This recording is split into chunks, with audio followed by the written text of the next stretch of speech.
It was early morning on the island of Sodor. Duncan was waiting for Peter Sam, who was bringing some trucks for him to take to Strawberry Grove. Duncan was also to take the headmaster and a new organ.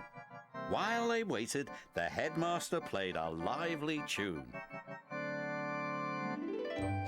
Peter Sam had steamed all through the night to bring Duncan his wagons.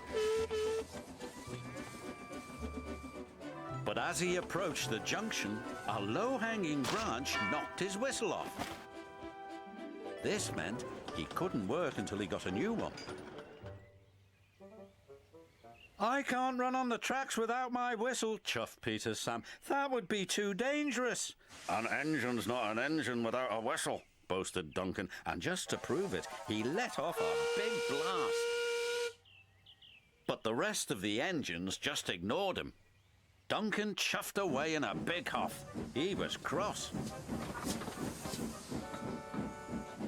"They're jealous of my fine whistle," Duncan huffed as he steamed through the countryside.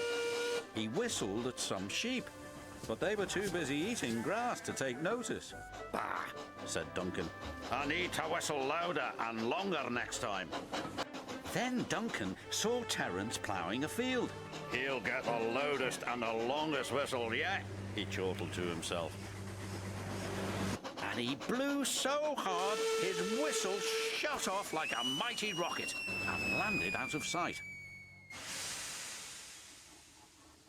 Everyone searched for Duncan's whistle, but it was nowhere to be seen. "We're stuck," said his driver. "We can't move without a whistle. It would be too dangerous."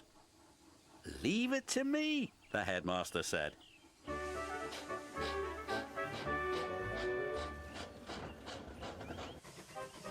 For the rest of the day, Duncan didn't make a sound, but the headmaster's organ did. As Duncan delivered his trucks, the headmaster tooted the organ at every crossing and every stop.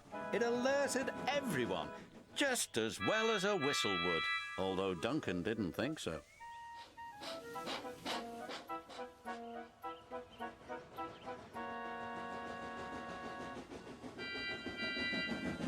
Finally, Duncan finished delivering the last of his trucks.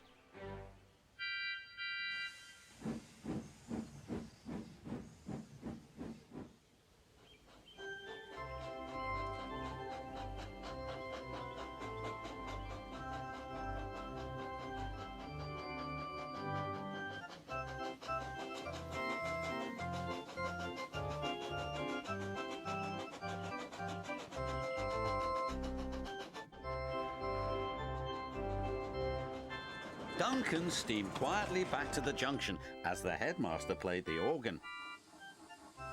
"Look," Rusty teased, "it's Duncan the musical engine." "Let's whistle along," said Rheneas. "Toot, toot," said Skarloey. But Peter Sam, who had a shiny new whistle, felt sorry for Duncan. "You really did well to deliver your goods without a whistle," he said. "D'you think so?" said Duncan, cheering up a bit. "Absolutely," said Peter Sam, "even though an engine's not an engine without a whistle." "Or an organ," chuckled the headmaster, and he tooted the organ. And all the engines tooted back, except Duncan, who just grinned.